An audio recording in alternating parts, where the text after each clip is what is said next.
문희상 국회의장이 패스트트랙 법안 처리 방안을 논의하기 위해 여야 3당 원내대표 회동을 추진했지만 한국당 심재철 원내대표가 불참하면서 별다른 소득 없이 끝났습니다.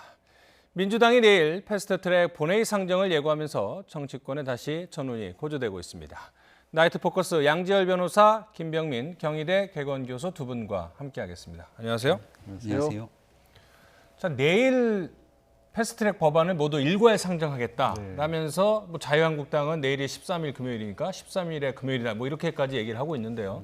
상황이 어떻게 진행될 것 같습니까? 일단 내일 상정을 하겠다라고 하는 것은 내일 열리는 임시회의 회기에서 통과시키겠다는 의미의 상정이 아니죠. 아시겠지만 이제 패스트트랙 같은 경우에는 한번 상정된 안건의 회기 중에만 패스트트랙에 올랐더라도 필리버스터를 할 수 있기 때문에 이번 회기에는 필리버스터의 기회로 사실은 양보를 하겠다. 양보라기보다는 이제 그거에 뭐 맡기겠다라는 것이고 민주당 입장은 결국 이번 회기가 끝나고 나면 다시 필리버스터를 할 수 없기 때문에 동일 안건에 대해서는 다음 임시회기에 이 법안들을 다 통과시키기 위해서 한꺼번에 상정을 하겠다는 거 아니겠습니까? 거기서 이제 여당인 더불어민주당 같은 경우에는 이 안건을 필리버스터하는 과정에서 그냥 필리버스터를 막고 보고만 있지는 않고 토론의 형식으로 끌고 나겠다. 왜냐하면 자유한국당 같은 경우는 이번 필리버스터 통해서 자유한국당이 왜 이거를 반대하는지를 국민들에게 알릴 수 있는 기회로도 삼겠다라는 그런 계획을 세우고 있기 때문에 그렇다면 좋다. 여권에서도 왜 이 부분을 패스트트랙에 올릴 수밖에 없었고 통과를 시키려고 하는지를 국민들에게 또 같이 맞짱 토론으로 보여주겠다. 사실 이제 여권의 입장은 정해져 있습니다. 정해져 있긴 하지만 그래도 이것이 어찌 보면 진지하게 이루어졌어야 될 국민을 향한 뭐 마지막 설득 작업 이런 것이 될 가능성도 있어 보입니다. 그러니까 내일 상정을 하더라도 말씀하신 것처럼 필리버스터를 할 수 있고 또 다시 임시회를 소집을 해갖고 표결에 붙일 수 있기 때문에 아직 시간은 조금 협상의 시간은 좀 있는 것 같습니다. 네, 뭐 쪼개기 임시국회를 통해서 이번 임시국회에서 필리버스터를 하더라도 그 기간이 끝나게 되면은 사실상 필리버스터의 효력은 끝나게 됩니다. 그리고 나서 새롭게 시작되는 임시회에서는 곧바로 표결에 들어갈 수 있기 때문에 일단 선거법에 대한 개정안에 대한 처리를 실력 행사하겠다는 것이 범여권 측의 입장인 것 같고요. 다만 지난번에 있었던 예산안의 긴급 표결 처리를 보듯이 우리가 과거의 전례에 따르면 먼저 예산안의 처리 이전에 앞서서 반드시 처리해야 되는 게 예산안 부수법안이 있습니다. 예산안 부수법안에 관련된 내용들에 대한 법안 가결이 있고 난 다음에 이를 바탕으로 예산안을 처리하는 것이 온당한 순서로 볼 수 있는데 일단 예산안을 처리하고 나서 아직 처리되지 않은 부수법안들이 있습니다. 근데 그 예산안에 관련된 부수법안들을 전혀 처리하지 않은 채로 임시회를 열어서 제일 첫 번째 안건으로 선거법 개정안을 올리겠다라고 하면 사실 선거법 개정안은 패스트트랙에 올라타서 본회의에 부의된 지 채 며칠이 되지 않았거든요. 이 국회 선진화법에 따른 60일의 숙려 기간들도 전혀 채우지 않은 채 국회의장이 직권상정하고 이를 야당과 협의하지 않은 채로 일사불란하게 강행 처리하게 됐을 때에 따른 후폭풍을 아마 범여권 측에서도 굉장한 부담일 것이고요. 그런 여러 가지 고민들이 아마 내일 전부 다 국민 앞에 그대로 펼쳐지지 않을까 싶습니다. 자, 내일 본회의 앞두고 이제 이루어진 여야 3당 교섭단체 원내대표 회동을 갖기로 했는데요. 자유한국당 심재철 원내대표는 모습을 드러내지 않았습니다. 관련 발언 들어보겠습니다. 끝나고는 온대요? 아닙니다. 온다는 말씀은 없었고요.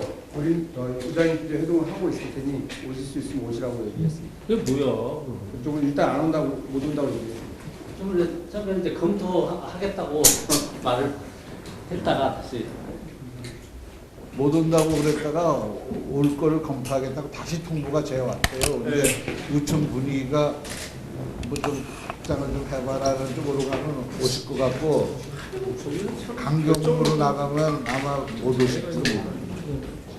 이거 뭐라고 잘라서 누가 얘기할 사람이 없는 거지 본인이 지금 요청 중이니까 조금만 기다려보세요. 야당 원내대표로서 인정을 안 해주지 않습니까? 죄송합니다. 의사 일정 당연히 여야 간에 협의를 해야 되는데 그 협의조차도 안 하고 일방적으로 잡은 상태에서 통지하고 이런 모습들이 이건 아니지 않습니까? 그러니까 이제 의사 일정 협의를 제1야당 원내대표와 논의하지 않았다. 뭐 이런 것에 대한 불쾌감을 드러냈네요. 근데 이제 지금 시점이 사실 이제 예를 들어 선거법 같은 경우는 17일 정도에는 이제 처리가 돼야 되는 그런 아주 긴박한 상황이고요. 그러니까 이제 여당이나 국회의장 측에서 본다고 한다면 그동안에 패스트트랙 올라오기까지 얼마나 많은 우여곡절이 있었습니까? 그래서 사실 이런 중간에 자유한국당 같은 경우에는 또 긴급히 원내대표를 교체해 가면서까지도 그걸 통해서 또 하루 이틀 정도를 또 시간을 또 끌기도 했었고요. 그러니까 이거는 통지라기보다는 이렇게 진행할 수밖에 없는 그러한 시점이 만들어져 있는 상황이고, 그거는 심재철 지금 원내대표도 잘 알고 있었기 때문에 사실 국회의장실에서 원내대표 회의를 하기 위해서 이때쯤 잡았다라는 일정을 받고도 그럼 갈 수 있는지 안 가는지를 더 의총 상황 봐서 본인도 어떻게 보면은 자당 의원들의 얘기를 들어봐야 되기 때문에 얘기하겠다고 답을 해놓은 상태였죠. 그럼에도 불구하고 이제 또 국회에서 또 기자들이 카메라를 가지고 물어보면 마치 이제 일방적으로 지금 당하고 있는 것처럼 그렇게 말씀을 하고 있는 건데 지금 상황 자체가 그렇습니다. 여든 야든 어쩌면 극한적인 어떤 상황에서 각자 할 수 있는 마지막 남은 카드까지 다 쓰고 있는 상황이기 때문에 뭐 국민들 보기에는 굉장히 좀 불편해 보일 정도로 서로에 대해서 자극적으로 말을 하고 있는 그런 상황이죠. 네. 지금 이제 국회 본회의장 입구 앞에서 무기한 이 농성을 하고 있는데요. 자, 황교안 대표 그리고 이제 자유한국당 지도부들이 결의를 다지고 있는데요. 한번 들어보시죠. 예산안 날치기 처리는 일종의 발 맞추기 예행 연습이었습니다. 좌파 독재 완성을 위한 의회 구테타가 임박해 있습니다. 우리는 비상한 각오로 막아내기 위한 모든 노력을 다하겠습니다. 조국 게이트는 문정권 몰락의 예고편에 불과합니다. 문정권 국정농단 3대 게이트의 흐름을 보면 현 정권과 민주당이 공수처 도입을 위해서 수단 방법을 가리지 않은 정치적 야합을 할 수밖에 없었다는 확증을 갖게 합니다. 뭐 제일 좋은 거야 여야 3당이 합의에 이르는 걸 텐데요. 만약에 합의에 이르지 못한다면 자유한국당이 실질적으로 패스트트랙 법안을 상정을 막을 수 있는, 표결을 막을 수 있는 방법이 있을까요?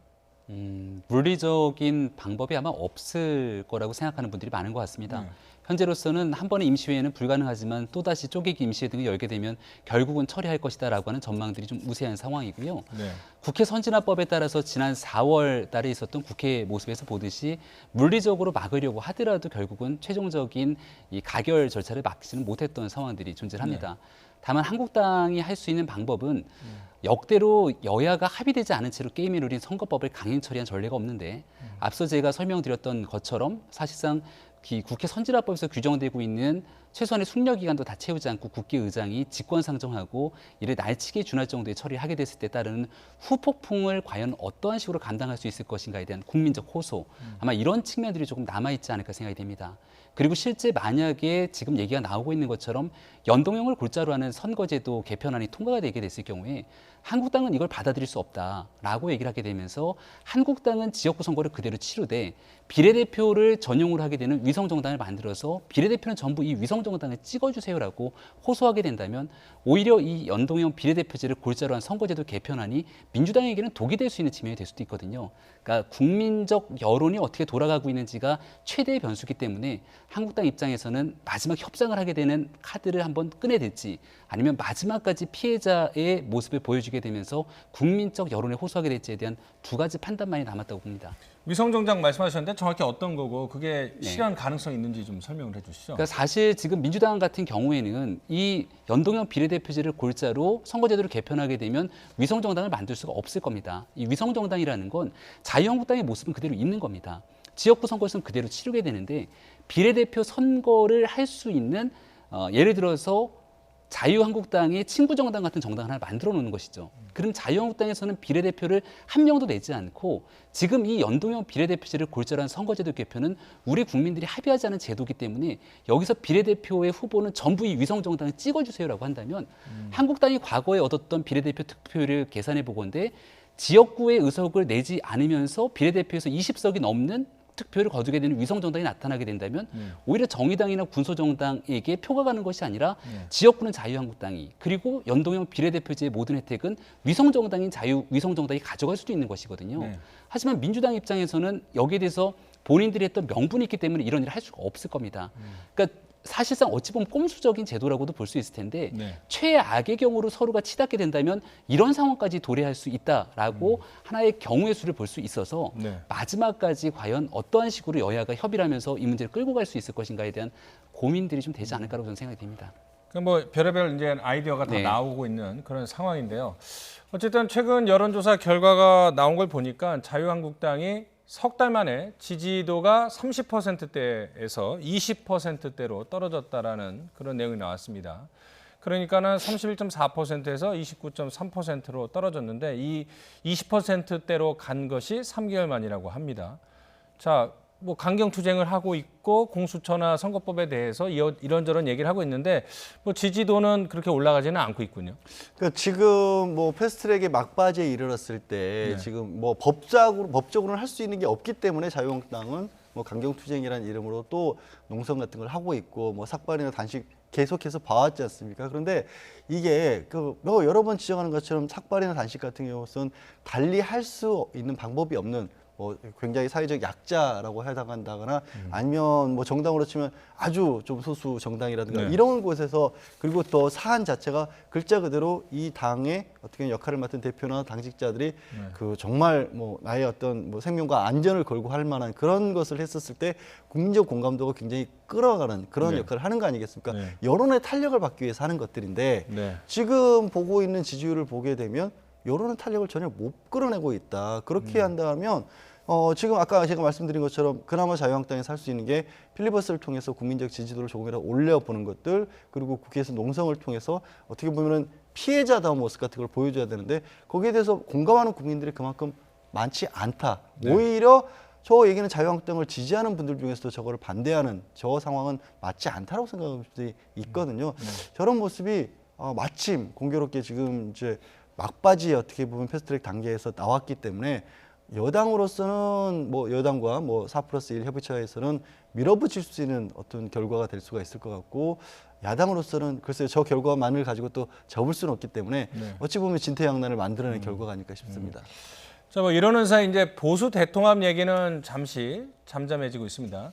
자유한국당이 그렇게 애정 공세를 벌이고 있는 바른미래당 비당권파는 새로운 신당을 만들기로 했고 당명을 정했습니다. 유승민 의원의 이야기 먼저 들어보도록 하겠습니다. 우리들은 작게 시작해서 반드시 성공할 수 있는 그런 새로운 개혁보수 신당을 만들겠습니다. 그 이름이 새로운 보수당. 여러분들 지금부터 정말 우리 모두 한마음 한뜻이 되어서 우리 새로운 보수당의 성공을 위해서 같이 힘을 보태주시길 바랍니다. 네, 새로운 당 이름이 새로운 보수당으로 정해졌는데 일각에서는 굳이 보수라는 이름을 당에 넣어야 되느냐, 외연 확장에 걸림돌이 되는 거 아니냐, 뭐 이런 비판도 나오고 있습니다. 네, 만약에 이 새로운 보수당이 있는 그대로 끝까지 4월 달에 있는 총선까지 가게 되는 상황이라면 네. 지금 얘기가 나오고 있는 것처럼 중도로서의 외연 확장에 실패하는 것 아니냐 얘기가 할 수 있을 텐데요. 네. 얼마 전까지 있었던 황교안 대표와 그리고 유승민 의원 간의 보수 대통합 시나리오 등에 대한 얘기에 따라서 아주 만약 보수 대통합을 염두에 두고 가는 길이라면 이렇게 새로운 보수당이라고 하여 보수를 당명에 박는 게 네. 굉장히 순리대로 가는 길이 아니냐라고 하는 분석도 있습니다. 그렇기 때문에 여기에 사실상 참여하기 어렵게 됐던 인사들이 이 바른미래당에서 안철수계에 있었던 인사들의 참여가 좀 어렵게 된 것 아니냐 얘기가 나오고 있고요. 네. 그럼에도 불구하고 유승민 의원 입장에서는 어느 정도 보수라고 하는 기치를 명확하게 하면서 시기에 대한 차이는 있겠으나 최종적으로 선거가 다가오면 다가올수록 자유한국당과의 통합에 조금 더 시너지 효과가 나는 것이 아니냐. 네. 거기에 이제 대표적으로 볼 수 있는 내용은 유승민 의원을 비롯한 새로운 보수당이 얘기하고 있는 건 청년과 젊은 사람들이 주도가 되는 보수 정당을 얘기하게 되는데 현재 자유한국당이 가장 약점으로 보이고 있는 곳이 바로 청년 계층 그리고 조금 개혁적인 보수에 대한 내용이거든요. 네. 그래서 이 부족한 부분들을 서로 채워줄 수 있기 위해서 일단은 각자의 길을 걷다가 마지막 극적인 상황에서의 통합으로 가는 것은 아닌가에 대한 전망들도 점점 나오고 있는 상황인 것 같습니다. 자, 그런데 또 다른 정치인이 새로운 정치 세력을 한번 규합을 해보겠다 이렇게 얘기를 했습니다. 바로 이정현 의원입니다. 뭐 잘 아시겠지만 보수 유일의 호남 출신 의원인데요. 이정현 의원이 호남을 떠나서 수도권으로 출마하겠다 이렇게 이야기를 했습니다. 어떤 의미가 있는 걸까요? 글쎄 일단 호남에서의 재기 가능성이 굉장히 낮다라고 판단을 하셨겠죠. 뭐 국회의원이 지역구를 버린 데는 그만한 정도의 이유 아니면 다른 이유를 찾아보기 어렵지 않습니까? 게다가 이정현 의원 같은 경우에는 물론 당대표까지 했을 정도로 정치적으로는 국지가 입지를 세웠다고 하지만 그동안 워낙에 호남에서 24년을 공을 들였다라고 볼 수 있기 때문에 다른 지역에서 어떻게 보면 기반이 없다라고 볼 수 있는 거예요. 그래서 저 목소리는 뭐 본인이 뜻을 한 바가 있긴 하겠지만 원천적으로는 앞으로의 정치인으로서의 어떤 역경 같은 것들이 예고되는 게 아닌가 하는 좀 생각도 듭니다. 기왕에 지금 자유한국당으로서 다시 들어가기도 어려운 상황이기도 하고 그렇다고 해서 지금 본인이 뚜렷하게 세력화를 만들지도 못하고 있는 상황이기 때문에 물론 그거를 해보시겠다라고 이제 그 어떤 새로운 세력의 중심이 돼보시겠다는 것을 선포하는 자리이긴 했지만 어찌 보면 고향에서는 더 이상 재기하기가 어렵고 그렇다고 해서 몸을 담았던 당으로도 가기가 어려운 좀 어려운 입지를 상대적으로 보여주는 게 아닌가 싶기도 합니다.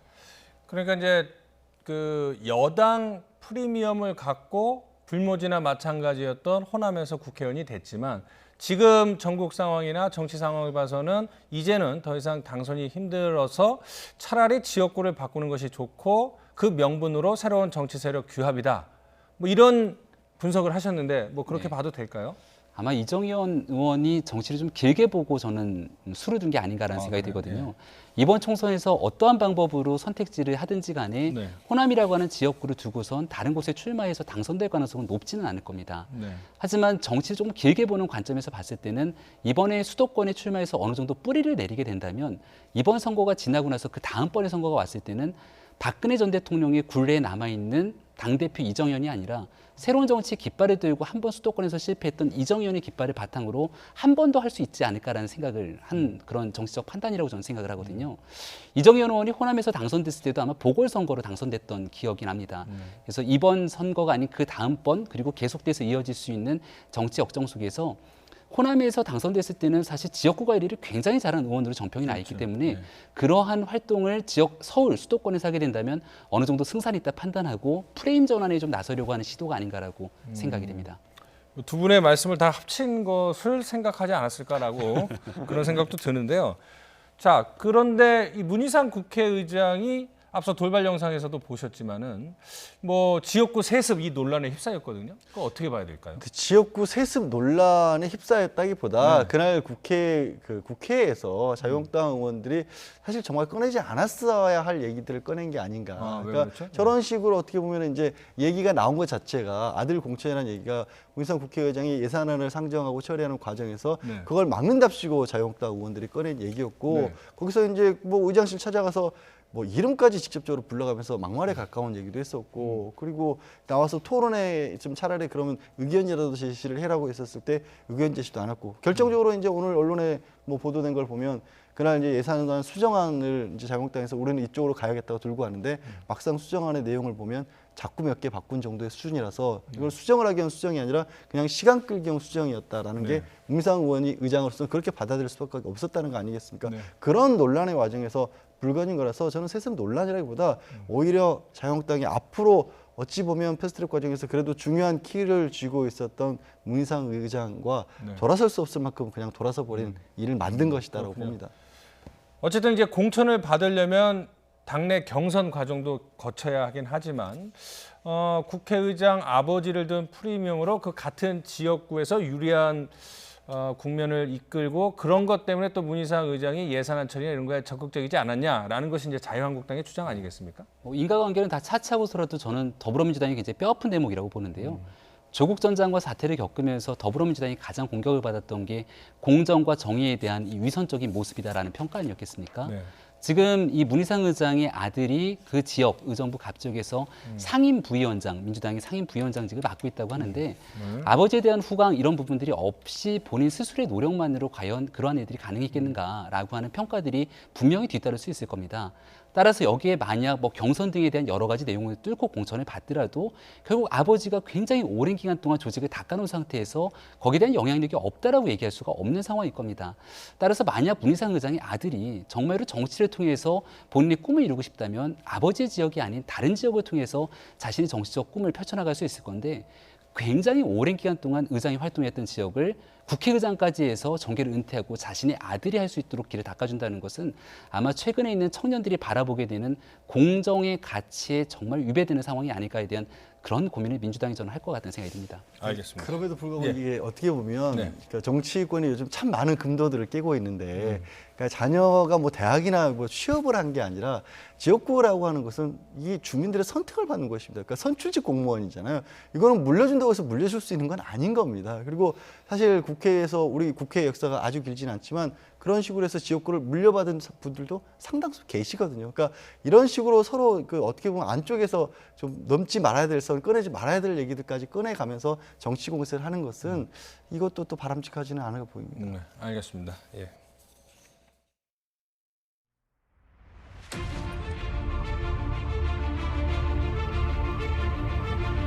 보통의 시간을 좀 잊어보려고 했으나 최근 들어 각종 TV 프로그램에서 계속적으로 나오는 상황 그 자체에 도저히 버틸 수가 없어서 네, 김건모 씨 측은 사실 무근이다 이런 입장인 것 같은데 김건모 씨가 잘 아실 텐데 그렇게 얘기하는 거는 좀 뜻밖의 일이네요. 네.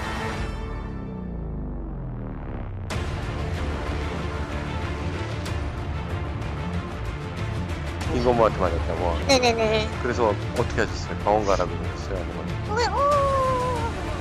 놀랐어요.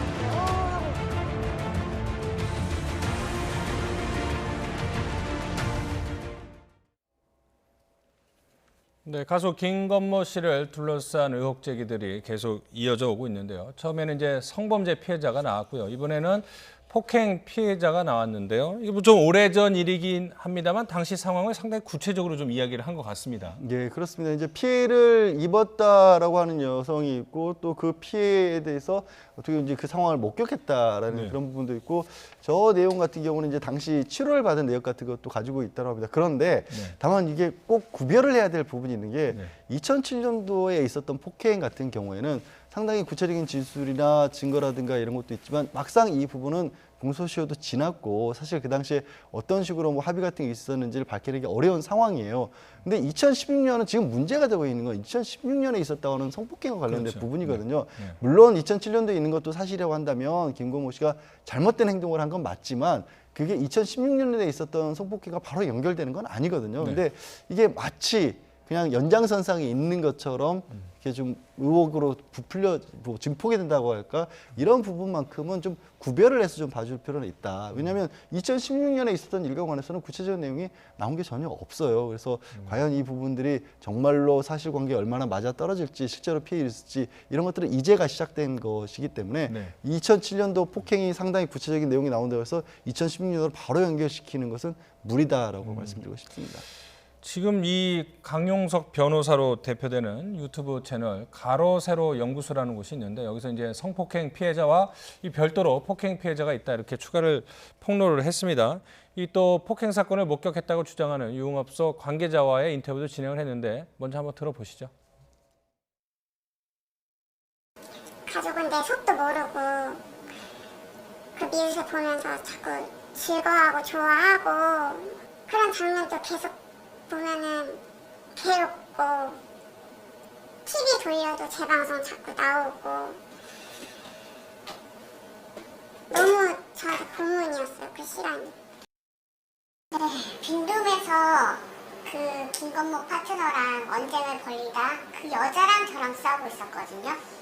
그랬는데 김건모가 문을 열고 들어와서 시끄럽다고 했지 하면서 저한테 욕을 하면서 머리채를 잡고 눕힌 다음에 주먹으로 때렸었어요. 그래서 주먹으로 때리고 그리고 주먹으로 눈과 코를 많이 때리고 배도 때리고 저 나름대로 안 맞으려고 얼굴도 막아보고 했는데 남자 힘이 세기 때문에 저는 저항할 수 없었어요. 네, 폭행 부분은 좀 차치하더라도요. 지금 성폭력 문제가 가장 큰 사건이기 때문에 여기에 대한 이제 구체적인 이야기들도 나오고 있는데 김건모 씨가 이렇게 특별한 반응을 보이지 않고 있습니다. 이걸 어떻게 이해를 해야 될까요? 일단은 성폭력 피해에 관련된 주장에 대해서는 강력하게 일단 좀 부인하고 있는 상황으로 봅니다만은 폭행에 관련돼서는 2007년도 사건에 대해서 일단은 좀 말을 아끼고 있는 모습으로 봅니다. 저는 양지열 변호사님이 굉장히 좀 정확하게 구체적인 설명을 해줬다고 생각이 되는데요.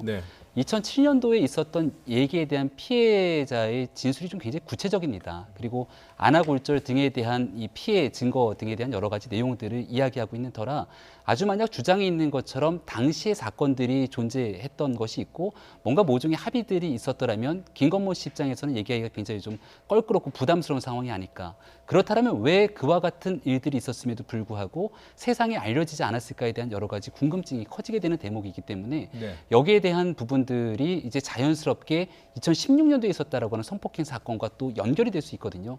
하지만 이 3년 전에 있었던 성폭행 사건이라고 하는 부분들은 이 한쪽의 피해에 대한 주장은 있습니다만 거기에 대해서 그걸 구체적으로 입증하기 위한 물증이나 증거 이런 부분들을 아직 제시하지 못하고 있는 상황이어서 특히나 결혼 발표를 얘기하고 나서 굉장히 이 대중의 관심이 촉발되고 있는 김건모 씨 입장에서는 만에 하나 만약 이 가로세로 연구소 측의 주장이 사실이 아닐 경우 있게 되는 여러 가지 피해들이 있을 수 있기 때문에 지금으로서는 어느 한쪽에 대한 얘기를 완전히 딱 예단하기는 좀 어려운 측면이 아닐까 생각이 듭니다.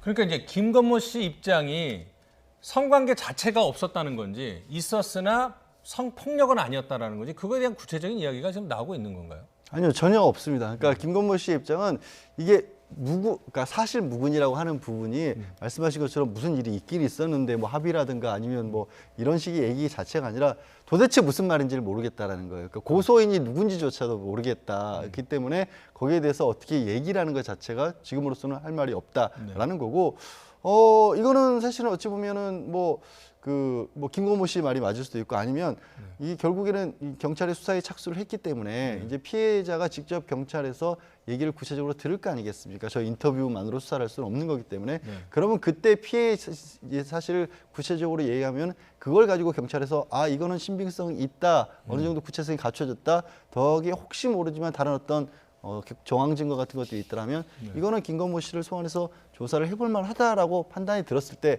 그때 이제 김건모 씨가 그 얘기에 관해서 처음 접하게 될 겁니다. 그래서 그 이후에는 어느 정도 얘기가 나올 거고 지금 더더군다나 이제 좀 약간 경찰 같은 경우는 이제 피의사실 공표 이런 부분을 굉장히 엄격하게 제한하고 있지 않습니까? 그래서 과거 같으면 어쩌면 고소장에 있는 내용이라도 좀 알려질 법도 한데 그런 내용이 전혀 알려지지 않고 있어서 아마 그거는 김건모 씨도 똑같은 상황일 겁니다. 전혀 모르고 있을 가능성이 높다라고 봅니다. 그러니까 본인이 기억을 못한 사건일 수도 있겠군요. 그렇죠. 그러니까 본인 입장에서는 실제 그걸 알 수가 없습니다. 그러니까 부인하고 있는 건지 아니면 본인 입장에서는 정말로 이거를 덮기 위해서라도 그냥 모른다고 해야 되는 건지 아니면 정말로 기억을 못하고 있는 어떤 사건인지 그것조차를 김건모 씨 입장은 내가 무슨 일이 있었는지를 모르겠다는 입장입니다. 누가 나를 상대로 고소했는지조차를 모르겠다는 겁니다.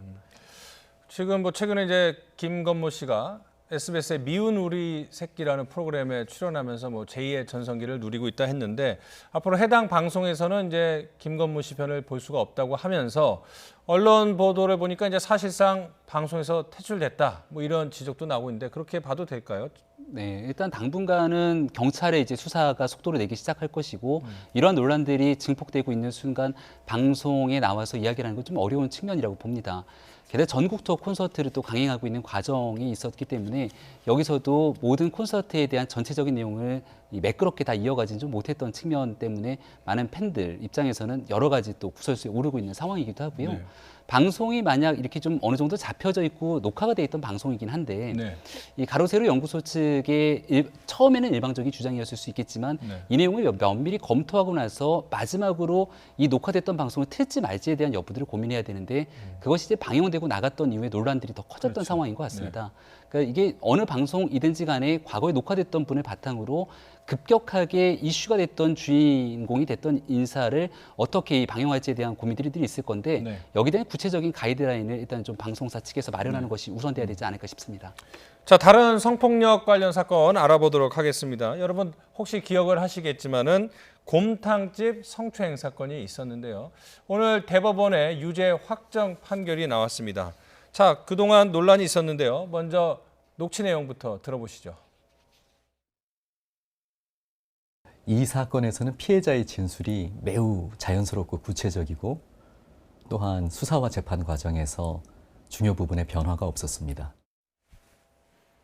네, 뭐 잠시 화면에서 봤지만 1.3초간의 접촉 기간 동안 어떤 여성의 엉덩이를 움켜쥐었다. 그거에 대한 공방이 오갔었는데 대법원은 피해자의 진술이 일관되기 때문에 사실로 볼 수 있다. 이렇게 판결을 내린 거죠. 그렇죠. 근데 저 부분이 이제 CCTV가 있긴 한데 확실하게 남성의 손이 정확하게 어떻게 움직이는지까지는 잡지를 못하고 있지 않습니까? 그 바람에 양쪽의 의견이 그리고 이제 그거를 사건을 바라보는 이제 국민들 사이에서도 굉장히 논란이 컸던 그런 사건 아니겠습니까? 다만 대법원이 보기에는 수사를 받을 때부터 그리고 재판 과정에서도 이 여성의 진술은 굉장히 일관되고 구체적이고 뭔가 겪은 일을 말하는 것 같다. 이 신빙성이 훨씬 더 높다. 반면에 피고인인 이 남성의 경우에는 수사와 재판 과정에서 말을 좀 바꾼 부분이 있고 그게 결국에는 좀 어떻게 보면은 이제 신빙성을 떨어뜨린 그래서 무게를 결국 여성의 말 피해를 주장하는 여성의 손을 들어준 그런 사례인데요.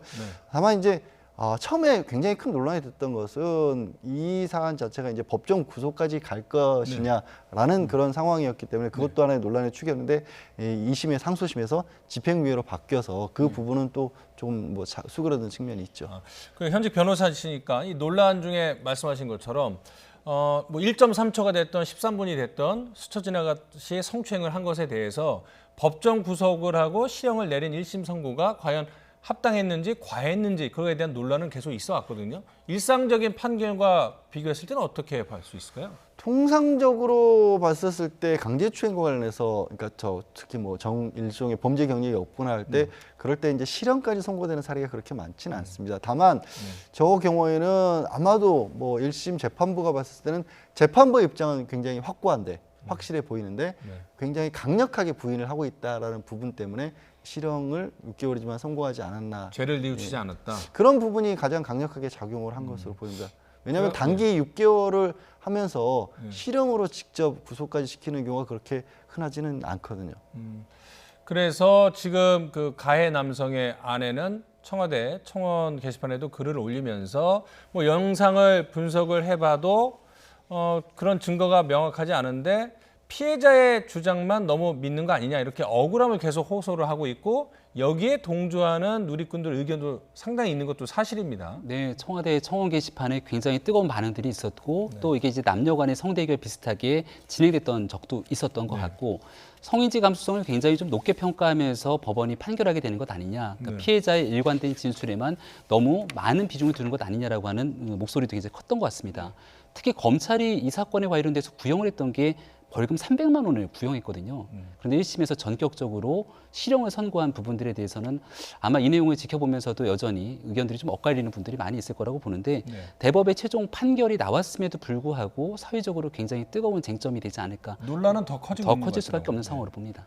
그러면 이런 사건이 뭐 재발할 수도 있고 뭐 그럴 수 있지 않습니까? 그러면 뭔가 좀 확실한 기준 같은 게 있을까? 아니면 좀 그때그때 상황이 좀 달라질 수가 있을까요? 제가 보기에는 이제 양형 기준 같은 것들을 조금 더 면밀하게 나눠놓을 필요도 있지 않을까라는 생각도 듭니다. 그러니까 뭐 비근한 예로 미국 같은 경우에는 이런 어떤 성범죄와 관련해서도 굉장히 여러 단계들을 나눠놓고 글자 그대로 정말 다시는 교도소를 빠져나올 수 없게끔 무겁게 처벌을 하기도 하고 아니면 성범죄라는 타이틀이 뭐 제목으로 있더라도 그 안에 가벼운 그러니까 경한 의미에서 경범죄로서도 그렇게 분류해 놓는 것들도 있거든요. 우리는 아직까지는 그런 것들은 이렇게 명확하게 물론 양형 기준이 나름이 있지만 그렇게까지는 자세하게 나눠져 있지가 않고 그러다 보니까 재판부에 따라서는 뭐 일종의 괘씸죄라고 하는 그렇게 재판부에서 죄를 뉘우치지 않는다는 의미로서 강하게 내려갈 때도 있고 경우에 따라서는 그보다도 훨씬 더 무거운 범죄로 보이는데 또 벌금형 정도에 그치는 경우도 있거든요. 그러니까 이 사안이 이렇게 민감해질 수밖에 없는 사안이기 때문에 그래서라도 더 이런 어떤 엄격한 기준 같은 것들 국민들이 느끼기에 이 형평성이 어긋나 보인다. 왜 이건 이렇게 판결하고 이건 이렇게 판결하는 일이 없도록 조금 더 신경을 써야 될 것 같습니다. 그렇죠. 예. 자, 또 최근 인터넷 등을 통해서 뜨겁게 관심을 끌고 있는 사건 하나 알아보도록 하겠습니다. 바로 교육방송 EBS의 장수 프로그램입니다. 어린이 청소년을 대상으로 한 프로그램 보니 하니라는 프로그램이 있습니다. 여기서 이 여성 진행자가 15살인데 같은 진행자, 보조 진행자인 개그맨이 이 여성 진행자를 때렸다. 이런 논란이 일고 있고 해당 영상이 있습니다. 한번 영상을 보고 한번 판단을 먼저 해보시죠. 네, 당시 영상입니다. 오른쪽 하늘색 옷을 입은 금발의 남성이 개그맨 30대고요. 지금 하얀색 15살 진행자인데요.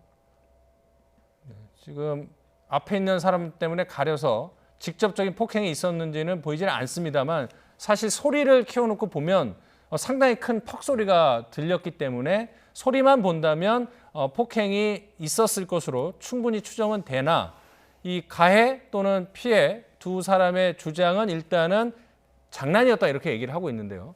뭐 표정이랑 당시 상황을 보면 글쎄 이걸 장난으로 봐야 될지 좀 애매한 부분이 있습니다. 그리고 일단 이제 EBS에서 해명을 내놨을 때 말씀하신 것처럼 두 사람이 평소에 워낙 가까운 사이였기 때문에 평소에도 이런 정도의 장난이 있었다라는 식으로 얘기를 하고 있습니다만 근데 저는 이런 정도의 장난이 있었다라면 그것도 문제가 아닌가. 그러니까 지금 10대 15살과 30대의 남성이란 말이에요. 그리고 이게 정말 뭐 그 어떤 정말 남자들 가까운 남자들 중고등학생들 이럴 때라면 저렇게 만약에 저게 폭행이 정도라면 그게 장난으로 받아들일 수 있어도 관계에 있어서 그런 관계라면 그게 장난으로 받아들일 수 있는 관계일까? 물론 더더군다나 이제 피해자 같은 경우에 평소에 그런 일이 있었더라도 진짜 심각하게 여기에 대해서 거부 의사를 밝힌다거나 이렇게 하지 말아달라고 할 수 있는 정도의 관계였을까? 그러니까 보호의 대상이어야 될 그런 어떤 나이 차이를 가지고 있는데 같은 프로그램에서 일을 하고 있는 동료라는 이유로 저런 것들이 장난으로 받아들여져 있었을까? 그리고 이 해명을 내놨을 때 과연 국민들이 얼마나 그거에 공감할 것인가 이런 부분들을 생각하지 못하고 나온 얘기가 아닌가 싶습니다. 이번 폭행 사건은 이제 최근에 있었던 일인데 예전에도 또 문제가 있었던 것 같습니다. 성희롱 영상이 지금 돌고 있는데요. 어떤 내용인지 한번 보시죠. 좋겠다. 이랑 방송에서 잘생겼지 착하지. 너는 무슨 대답을 듣고 싶어요? 너는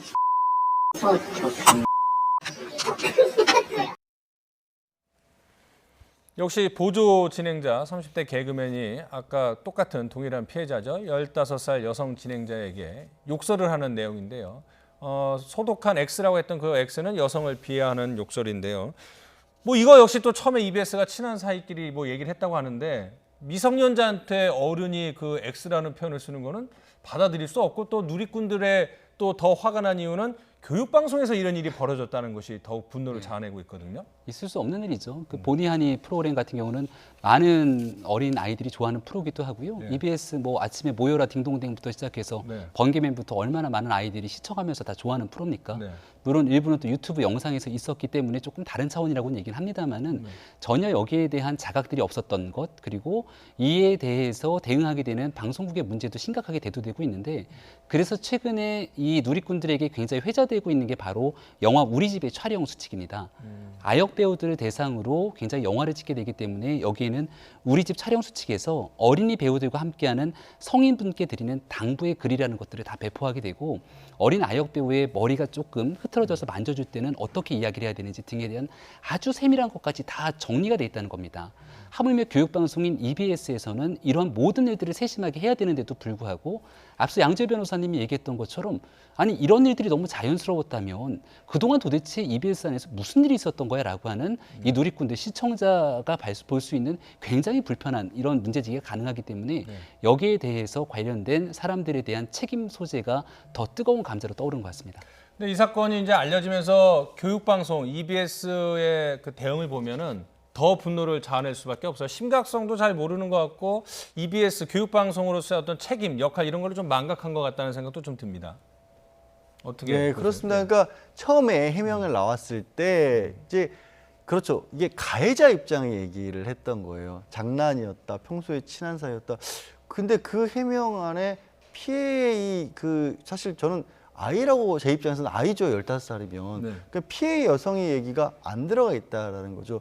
그럼 이게 피해 여성 입장에서 과연 얼마만큼이나 싫은 일이었을지를 우리는 돌아보지 못했습니다. 그리고 우리가 이 방송 현장에서 이렇게 가볍게 사실은 가볍게 여기지 않아야 될 일 가볍게 여겼던 부분들을 우리가 제대로 못 봤기 때문에 이런 부분들을 개선할 거고 특히 어린아이들이 주로 보는 방송이고 유튜브에 나가는 내용이라는 점을 감안을 해서 특히 더 조심을 하겠습니다라고 나왔으면 이렇게까지 커지지 않았을지도 모를 것 같아요. 근데 말씀하신 것처럼 이게 별일 아닌 것처럼 해명을 하는 바람에 오히려 더 큰 분노를 불러일으켰고 진짜 문제다. 이걸 별일 아닌 걸로 생각하고 있다면 이라는 반응이 나올 수밖에 없었던 거죠. 이제 교육방송 출연자들 상당수는 어린이거나 청소년이기 때문에 김 교수님이 말씀하신 것처럼 좀 더 엄격한 그런 또 배려를 하는 그런 내용들이 있어야 되는데 제작진은 뭐 친한 사이에서 흔히 일어날 수 있는 그렇게 대수롭지 않게 여기다가 여론의 질타가 있다 보니까 교육방송에서 내놓은 방안이 바로 프로그램을 잠정 중단하겠다라는 어떤 극약 처방인데 또 이것 갖고도 왜 그렇다면은 비정규직 뭐 작가나 이런 분들이 또 직장을 잃을 수도 있는데 누가 그런 걸 원한 거 아니냐 뭐 이런 또 잘못된 대응에 대해서 계속 질타가 나오고 있습니다. 그러니까 조금 더 면밀하게 잘못된 부분들을 시정할 수 있는 대응 조치가 이루어져야 되는데 앞서 설명드렸던 것처럼 장수 프로그램입니다. 그리고 이 많은 어린이 시청자들 중에서는 특히 청소년들이 본의 아니를 굉장히 좋아하고 있는 그런 시청자들 입장에서는 엉뚱한 상황으로 인해서 여기에 대한 잘못된 대응들이 있게 되는 것 아니냐라고 또 주장할 수 있게 되는 상황으로 갈 수가 있다는 것이죠. 네. 문제가 되는 부분들을 애당초 보다 면밀하게 대응했으면 이런 데까지 오지 않았을 거라는 것이고요. 네. 우리가 요즘 유행하고 있는 이 펭수라고 하는 캐릭터 같은 경우도 사실 본의 아니를 통해서 탄생됐던 캐릭터 아니겠습니까? 예. 그러니까 뭔가 이렇게 해서 대중으로부터 촉발될 수 있는 것들에 관심이 너무 깊은 흥미 이런 쪽에다가 초점을 맞췄기 때문에 가장 기본적으로 갖춰야 되는 어린이들, 아동에 대한 기본 인권이라든지 이런 도덕적인 측면들을 소홀히 했던 것은 아닌지 총체적인 재점검이 필요한 상황으로 보이고요. 이건 EBS뿐만이 아니라 앞으로 있게 되는 어린이들을 대상으로 하게 되는 모든 내용들에서도 같이 한번 재점검이 필요한 상황이라고 봅니다. 아마 그 최근 선풍적인 인기를 끌고 있는 펭수의 인기에 취해서 또 이 기본을 좀 망각한 것이 아닌가 뭐 이런 생각도 드는데요. 자, 오늘 나이트 포커스 양지열 변호사, 김병민 경희대 개원 교수와 함께했습니다. 두 분 고맙습니다.